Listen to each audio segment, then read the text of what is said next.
Coba kamu bayangin pada suatu hari kamu ketemu sama teman-teman lama kamu dan catch up kan, gimana kabarnya?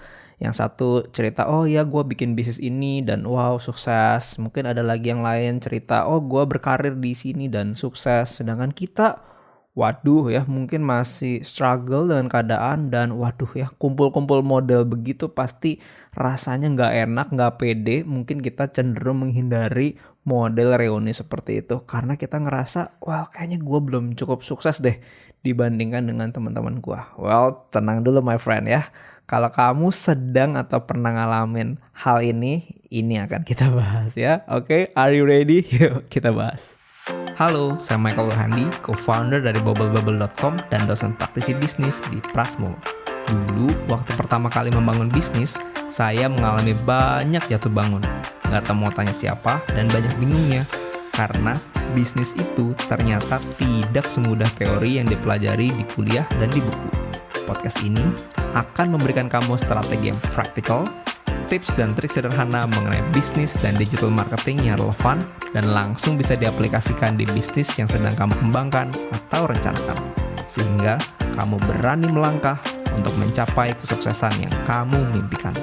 Kalau kamu ingin membangun bisnis yang bukan hanya sesuai dengan passion kamu, tapi juga bisa memberikan positive impact ke banyak orang, kamu berada di channel yang tepat. So, are you ready? Yuk kita mulai. Let's go! Hai brave entrepreneurs, how are you today? Ayo berani lakukan hal-hal baru di luar comfort zone kamu ya. Do something different to get different results. Perjalanan seseorang itu pasti berbeda-beda ya. Perjuangannya beda-beda. Dan the worst thing yang kita bisa lakukan adalah kita berusaha untuk membandingkan diri kita dengan orang lain. Di pembukaan tadi saya sempat sharekan kalau kita ketemu sama orang lain ya, teman-teman kita yang misalnya seangkatan atau seumuran dan kita ngerasa waduh ya kok dia bisa lebih sukses sedangkan gue masih struggle. Dia punya sesuatu yang mungkin jauh lebih baik daripada kita, misalnya punya bisnisnya udah sukses, bisnisnya bisa buka cabang atau mungkin omsetnya udah besar banget, atau kalau karirnya udah nyampe mana sedangkan kita masih begini-begini aja. Apakah kamu lagi ngalamin hal ini? Dan ini tuh sesuatu yang menurut saya sangat-sangat wajar, manusiawi ya. Dan saya rasa hampir dari semua orang tuh pasti punya insecurity ini ya. Mungkin hanya orang-orang tertentu yang sultan aja ya yang nggak punya insecurity ini. Tapi kebanyakan orang biasa seperti kita pasti sangat manusiawi kan buat mengalami hal ini. Jadi pertama begini teman-teman ya, kalau kamu ngalamin hal ini, you're not alone ya, karena banyak yang ngalamin hal ini, oke? Dan honestly saya juga merasakan perasaan ini juga gitu ya. Dibandingkan dengan orang lain gitu ya, selalu ada orang yang lebih sukses dari seseorang kan begitu ya. Buat saya juga, saya kalau nggak punya mindset yang benar, punya insecurity yang tinggi karena ngerasa waduh dia lebih sukses dari gua. Tapi kalau mau ngomongin cari orang yang lebih sukses dan itu membuat kita jadi insecure, lah kapan secure-nya gitu. Karena di balik langit ada langit kan istilahnya begitu teman-teman ya. Nah ini adalah sebuah mindset atau pemikiran yang kita perlu sangat-sangat aware dan perlu kita perbaikin. Meanwhile ini sesuatu yang normal untuk terjadi, untuk kita bisa ngelihat, wah kok dia bisa lebih sukses ya. Tapi di sisi lain kita harus punya pemahaman yang benar mengenai hal ini. Sehingga waktu kita melihat kesuksesan orang lain, kita tuh nggak insecure, kita nggak sirik bahkan. Nah gitu teman-teman ya. Jadi di satu sisi nih, melihat kesuksesan orang lain itu sebetulnya bisa menjadi pecut tersendiri kan ya. Yang bisa bikin kita semangat kan. Misalnya ngeliat wah dia sukses ya. Terus buat kita jadi kayak cetar gitu. kayak terpecut gitu. Wah gila dia bisa begini. Kenapa gua gak bisa? Wah jadi lebih semangat. Kalau mindsetnya bener bisa kayak gitu ya. Jadi hasilnya positif bisa gak? Oh bisa. Tapi itu kan kalau mindsetnya bener. Tapi kalau mindsetnya salah, yang ada tuh bukannya jadi semangat, tapi malah jadi sirik. Iya gak sih? Kayak wah dia kok hoki banget ya. Wah gitu kan. Wah dia kok bisa ya kayak gitu. Sedangkan kok gua gak bisa ya. Wah akhirnya jadi sirik gitu. Nah ini adalah jebakan yang besar banget yang perlu kita hindari. So kalau kita belum punya mindset yang nyampe ke situ, yang melihat kesuksesan orang jadi pecut bukan jadi sirik, itu kita perlu aware dan ini adalah episode buat kamu ya, karena ini adalah hal yang penting yang perlu kita miliki ya. Stop compare hidup kita dengan orang lain, fokus aja sama hidup kita. Nah, kenapa begitu? Nah, saya mau jelasin mindset ini teman-teman biar kita tuh lebih nangkep kenapa ya kita nggak boleh compare ourselves dengan orang lain. Oke, yang pertama begini teman-teman. Setiap orang itu tuh start titik mulanya itu bisa jadi berbeda-beda gitu ya. Jadi titik mulanya itu bisa jadi beda-beda. Maksudnya begini ya. Misalnya ya, ini saya kasih contoh sederhana, kalau restoran ya paling kebayang deh ya. Kalau kita punya target nih ya, untuk bisa punya bisnis restoran yang misalnya berapa ya omsetnya, let's say 1 miliar per bulan. Wah gitu ya. Misalnya saya deh gitu ya, mau bikin restoran, targetnya saya punya mimpi bisa punya omset 1 miliar per bulan gitu ya. Nah, kalau saya ini itu bisnis F&B tuh backgroundnya tuh bener-bener nol. Oke, saya nggak punya background F&B, jadi saya nggak ngerti. Oke, jadi kalau dibilang start, saya tuh startnya mulainya dari nol, bener-bener nol banget. Misalnya let's say saya mau bikin restoran nih, startnya dari nol. Oke, tentu beda kalau ada orang lain, misalnya kamu punya pengalaman bisnis F&B ya, kamu punya bisnis F&B apa kek, misalnya cafe atau resto atau apapun, terus misalnya punya modal juga, udah punya modal, terus bikin bisnis yang seperti yang saya pengen gitu ya, misalnya bikin bisnis restoran juga, dan untuk bisa mencapai omset 1M per bulan seperti yang saya pengen, tentu kalau kamu udah punya pengalaman, punya modal untuk nyampe ke level target misalnya 1 miliar per bulan itu, tentulah jauh lebih cepat dong ya daripada saya yang belum ada pengalaman ya. Kalau saya pasti perjalanannya lebih panjang. Pertama, background F&B-nya nggak ada, jadi pasti akan banyak jatuh bangunnya kan. Oh ternyata gitu, banyak ini ya banyak learning curve-nya gitu kan, karena banyak nggak taunya. Oh ternyata caranya gini tuh ya. Oh ternyata masak buat 1 porsi sama masak buat 100 porsi berbeda gitu ya, caranya misalnya gitu kan. Jadi itu kan pelajaran-pelajaran yang baru saya temukan waktu saya nyemplung di bisnis itu kan, misalnya gitu kan. Terus mungkin nyari supplier, wah kalau saya nggak punya network, saya benar-benar mulai dari nol. Mungkin pertama-tama misalnya dapat supplier yang kualitasnya jelek atau dibohongin dan seterusnya misalnya gitu ya. Terus modal juga, wah untuk bisa sampai ke let's say bisnis yang punya omset let's say 1 miliar per bulan, wah itu perlu modal berapa besar tuh ya, perlu cabang berapa banyak, atau kalau tempatnya tuh perlu berapa gede. Sedangkan kalau saya nggak punya modal saya terbatas, tentu saya mesti mulai dari kecil dulu. Nah beda gitu ya, beda dengan orang lain yang udah ada modal nih, langsung oke, sewa ruko, wah sewa tempat di mana, wah langsung direnov berapa ratus juta, misalnya gitu ya. Jadi kita perlu pahami ini teman-teman, setiap orang itu startnya itu bisa beda-beda. Jadi tentu nggak fair dong ya kalau kita compare ya kita yang baru mulai sama orang lain yang udah ada pengalaman atau udah ada backingan misalnya, atau udah ada network ya dan seterusnya. Tentu berbeda ya, tentu berbeda untuk mencapai satu titik yang mau kita capai itu. Misalnya kalau tadi saya ngomong restoran 1 miliar per bulan itu, ya tentu beda ya. Kita yang nggak ada pengalaman pasti butuh waktu lebih lama. Orang lain yang udah lebih punya pengalaman di industri itu atau yang lebih punya modal, ya udah nggak usah sirik ya, dia memang bisa punya potensi lebih cepat pertumbuhannya gitu ya. Jadi waktu kita compare kesuksesan orang lain dengan kita, pasti itu malah bikin kita jadi sirik dan itu sesuatu yang nggak sehat ya. Dan ngomongin titik mula ini juga memang ya perlu diakui kan ada unsur ada unsur ya bisa dibilang keberuntungan mungkin ya, maksudnya di mana kita dibesarkan, misalnya let's say mungkin ada orang lain yang dia keluarga yang bermodal ya, anak sultan gitu ya, sehingga mau bikin bisnis udah langsung dimodalin aja sama bapaknya. Mungkin berbeda sama kita yang kita modalnya bener-bener modal dengkul banget gitu. Atau memang udah punya network ya sehingga punya leverage untuk bisa mencapai target dengan lebih cepat. Ya jadi itu ada faktor-faktor X juga ya yang memang itu ada. Ya udah itu kan it's a given ya. Kita nggak bisa kontrol, ya sudah. Terima aja ya, tapi at least kita perlu sadar ini gitu ya teman-teman ya. Kalau startnya setiap orang itu beda-beda. Oke, nah itu yang pertama ya. Poin pertama kita perlu pahami start orang beda-beda ya.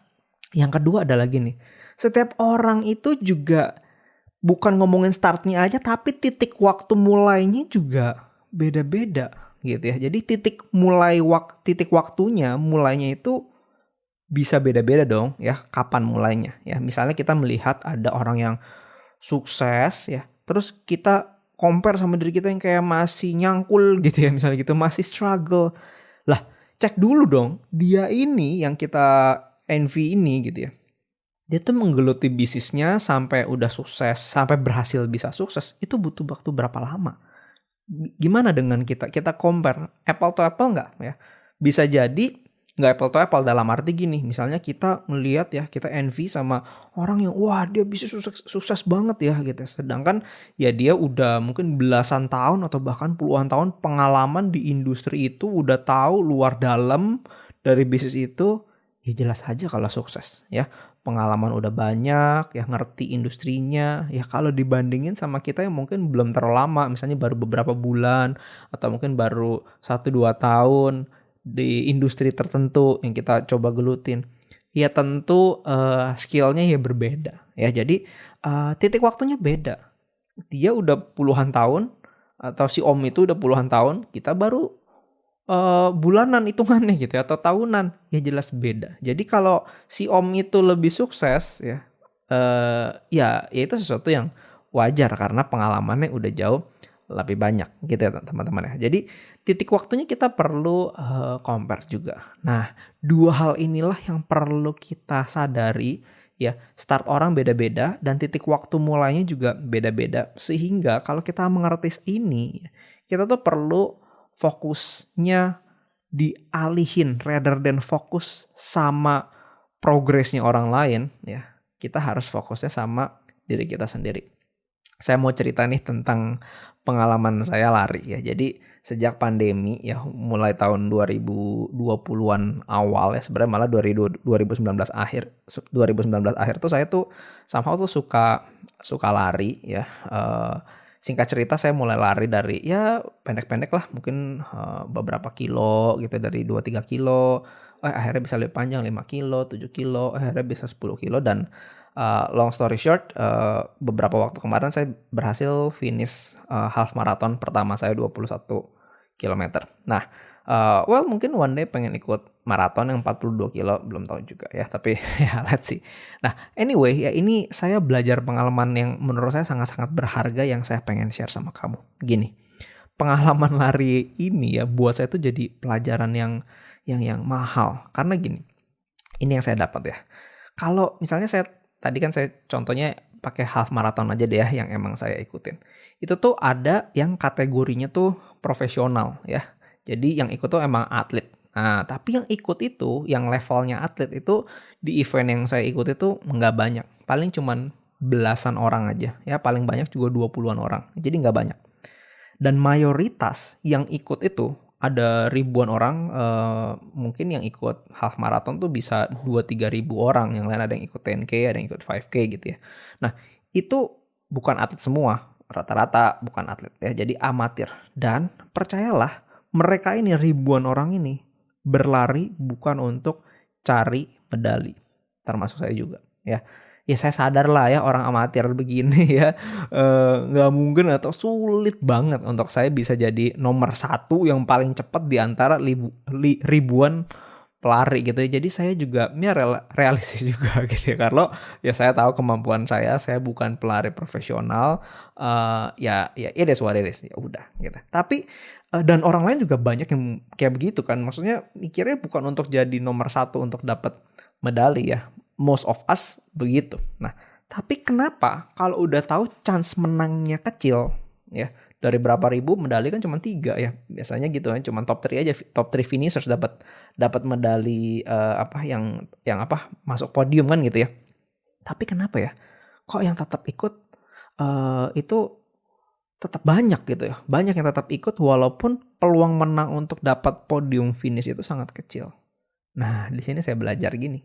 Karena tujuan orang-orang itu berlari itu bukan untuk cari medali, tau nggak? Bukan untuk jadi nomor 1, tapi lari itu untuk mencari personal best.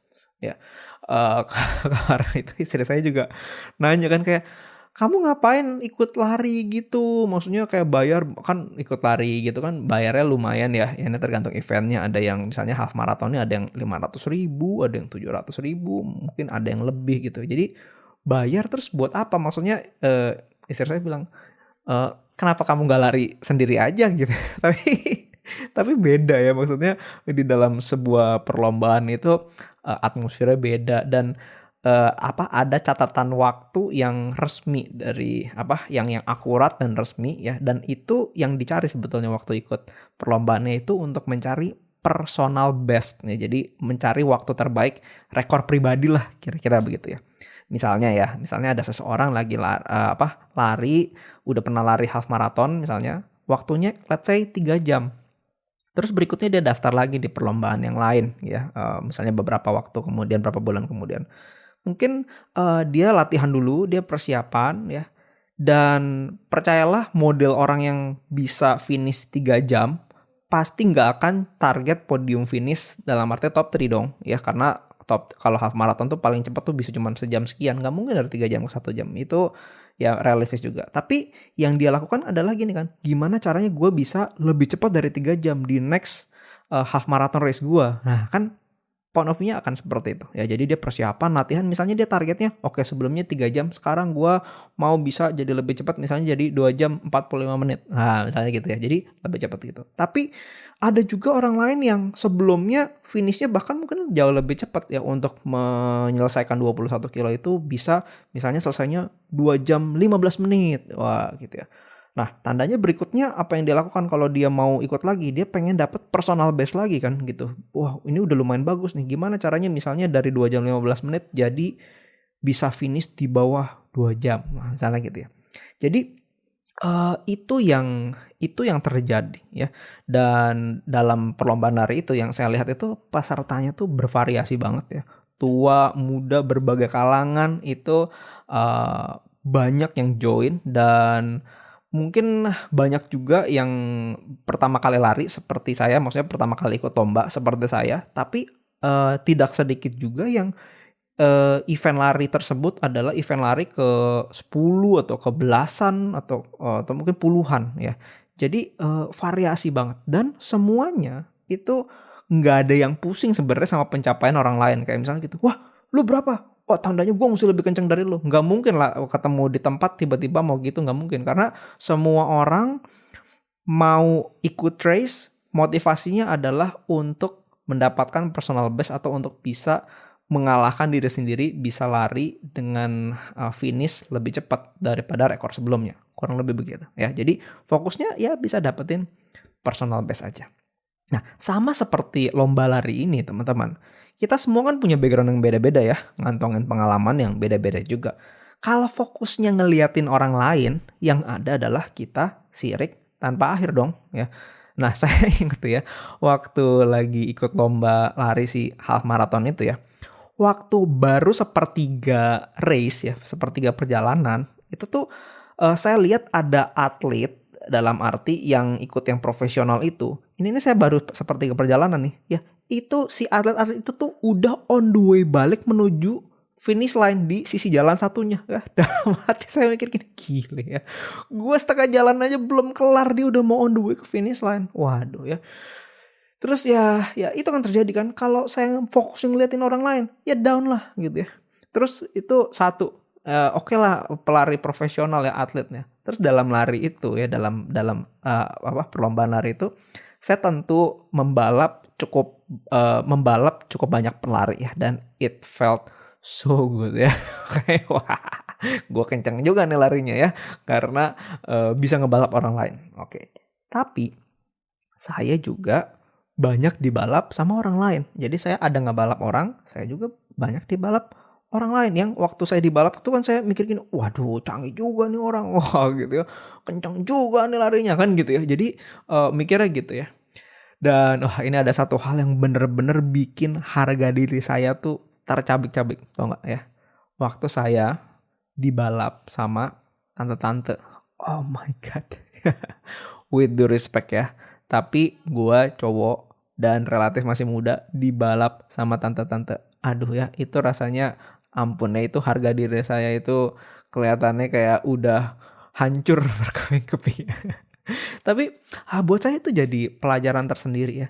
Kan saya latihan paling ya seminggu 2 kali, 3 kali, kadang suka bolong juga, baru mulai lari juga belum lama. Lah si tante kan kita nggak tahu udah lari berapa tahun ya. Mungkin udah bertahun-tahun, mungkin udah aktif lari dari muda, mungkin setiap hari latihan, nggak seperti saya yang banyak bolong-bolong kan gitu ya. Nah jadi kalau kita fokusnya ngeliat orang lain, ya setiap ngeliat orang lain ya pasti down lah ya.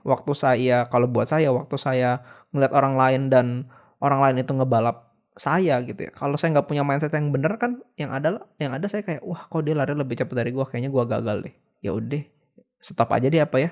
Udahlah toh nggak bisa cepet juga larinya, banyak yang ngejar juga. Tapi kan nggak gitu. Mindset itu kan membuat jadi demot ya. Ya udah berhenti aja tengah jalan ya. Tapi saya inget target saya tuh lari bukan untuk ngalahin si tante itu ya, yang event saya nggak kenal itu si tante siapa, baru ketemu juga pas race gitu ya, baru lihat juga pas lagi dia ngebalap saya gitu. Saya juga nggak tahu gitu. Tapi target saya kan bukan ngalahin si tante ya. Target saya adalah untuk bisa finish dengan catatan yang sesuai dengan target yang sudah saya tetapkan. Nah, demikian juga kita dalam masa target. Pusing amat sih orang lain ngapain ya. Ada influencers lah, ada artis lah, atau siapapun orang yang lebih berhasil dari kita. Ya mungkin kita juga gak even kenal. Kita gak tahu mereka udah berusaha berapa lama, backgroundnya seperti apa, pengorbanannya udah ngapain aja. Kita kan gak tahu. Jadi pusing amat ya. Kalau kamu bisa jadikan mereka inspirasi, it's good. Tapi kalau kamu lebih banyak siriknya, menurut saya udah mendingan stop ngeliatin mereka dan fokus on your own race ya. Jadi fokus aja sama target kita dan belajarlah bersyukur untuk setiap pencapaian-pencapaian kecil yang bisa kita capai ya. By the way, saya tuh pernah bahas topik yang serupa tentang ini. Kalau kamu masih belum puas nih ya tentang topik ini ya, itu di episode 005 itu saya bahas tentang membandingkan bisnis kita dengan bisnis orang lain. Nah, itu dalam konteks bisnis, nanti kamu bisa dengarkan setelah ini. Oke, so yuk nggak usah lihat kiri kanan lagi ya teman-teman. Yang penting dan yang perlu kita ingat adalah begini, kita nggak akan bisa bersyukur dan menghargai jerih payah kita saat kita selalu membandingkan hidup kita dengan orang lain, dan itu nggak ada habisnya. Ya udah, kita berdamai sama diri sendiri, bersyukur, fokus sama target kita aja, nggak usah pusingin kiri kanan kita ya. Bisa ya, ayo pasti bisa. Terima kasih teman-teman sudah mendengarkan, semoga podcast hari ini bermanfaat ya. Kalau tidak keberatan, support podcast ini dengan memberikan rating bintang 5 dan berikan komen hal penting apa atau hal apa yang kamu dapatkan dari episode ini. Ini akan membantu podcast ini untuk bisa menjangkau teman-teman lain yang membutuhkan. Please spend waktu gak lama untuk lakukan ini ya teman-teman, untuk bisa support. Oke, thank you before. Please also share episode ini ke teman kamu yang kamu tahu, wah kayaknya dia orangnya insecure nih ya, perlu dengerin ya tentang ini ya. Please also share biar bisa mendapatkan inspirasi.